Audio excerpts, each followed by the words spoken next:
We now check in with the man atop the flow chart in San Francisco, back here on the Rich Eisen Show, friend of the program, CEO Jed York. How are you, Jed?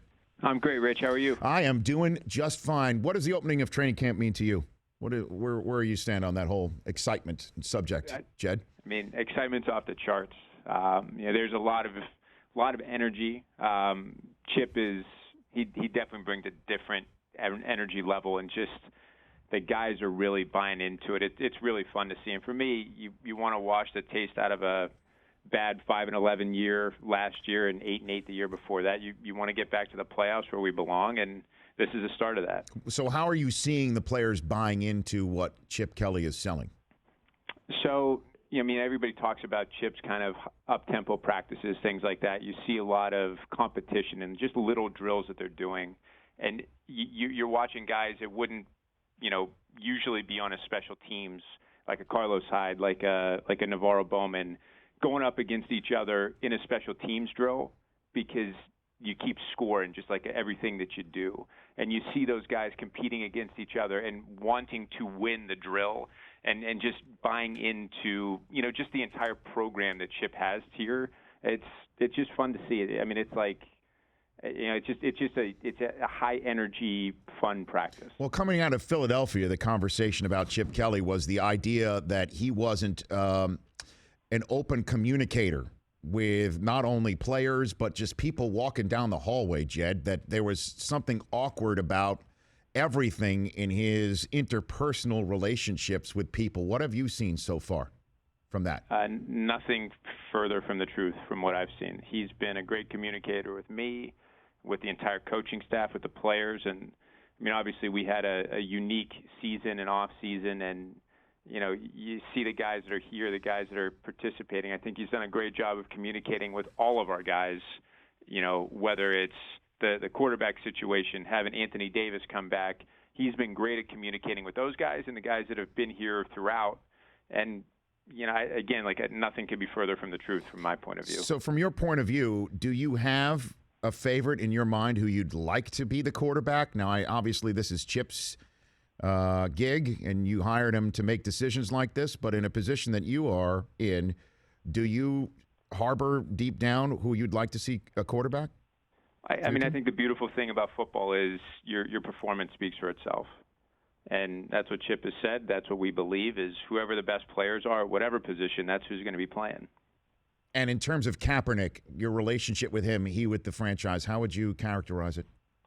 We had a good conversation. I can't remember how long ago it was, probably a month and a half or so ago, sort of right at the end of minicamp and before training camp, before everybody left. And Cap and I have always had a good relationship. He's fully healthy now. He's ready to go, and he's ready to compete.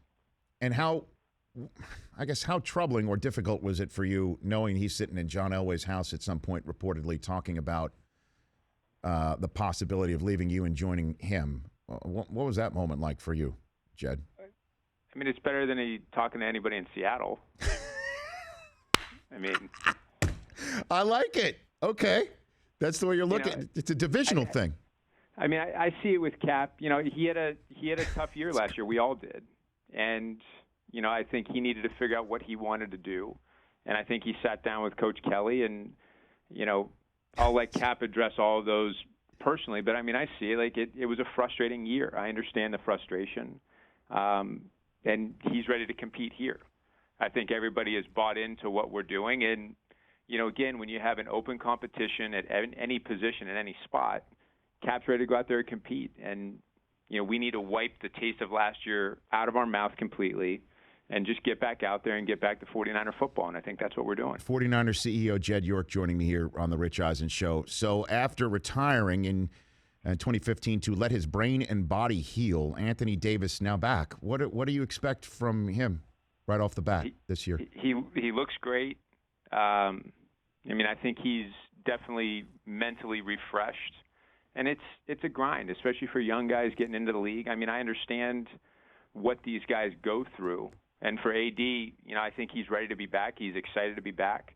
And, I think if he gets back to his form, it's a great thing because I think he's one of the best right tackles in the game.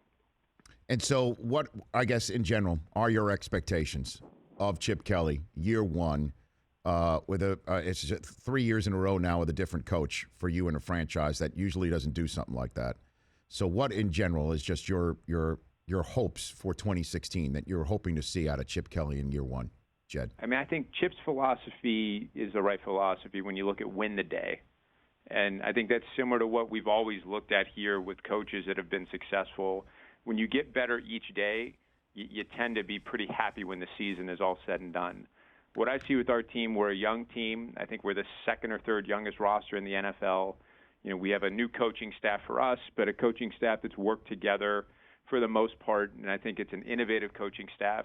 We have the opportunity to build something special with a good core group of young players.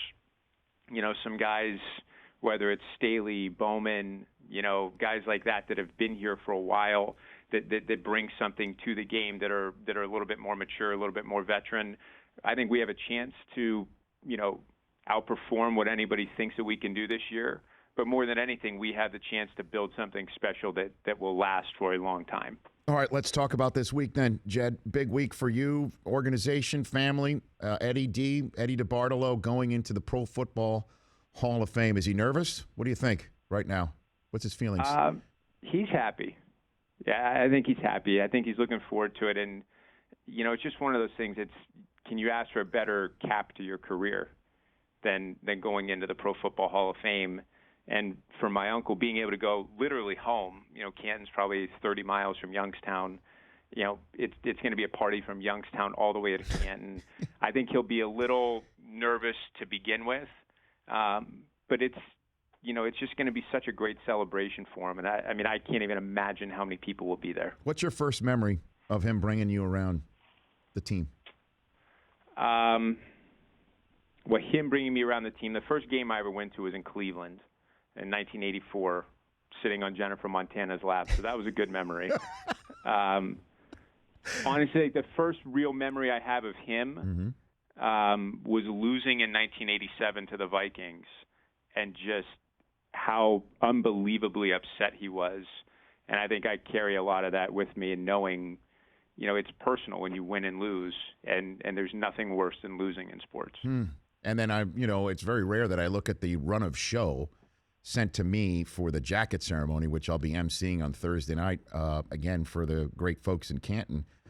And you look down and performing a song. You don't see that too often. Paul Anka is going to be performing on Thursday night. They are good buddies. It's fun to see those guys together. I can only imagine them back in their 20s and 30s, what those parties were like. I mean, is it possible I'm going to turn around in the bus room and see Tony Bennett hanging out there too, Jed? Who else might show up? Who else is part of the posse?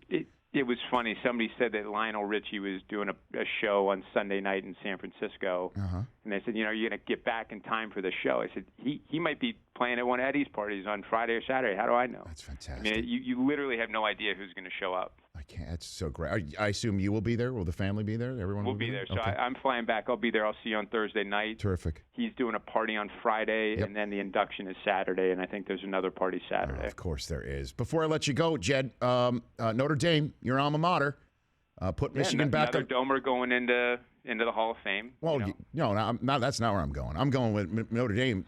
Put Michigan back on the schedule, Jed. It's back.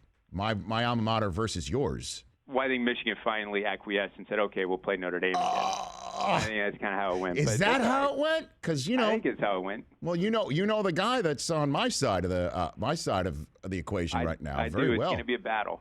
Are you surprised? Are you surprised at how carefree and just fun loving and just being goofy Harbaugh is, Jed? Seeing all this stuff that he's doing, you surprised by that? That's Jim. I think he does a good job of being loose and being free like that, and.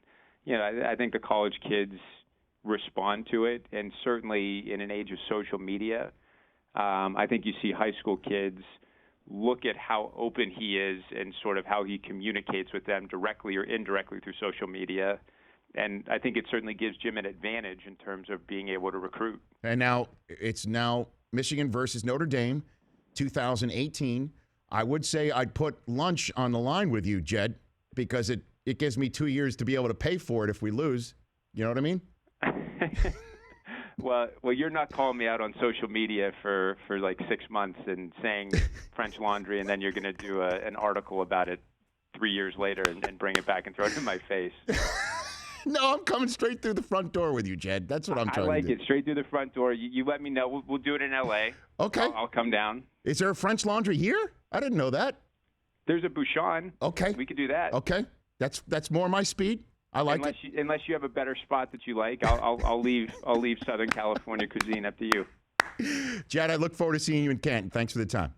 Sounds good, Rich. You got it, man. That's 49ers CEO Jed York. The Rich Eisen Show, weekdays at noon Eastern on Audience.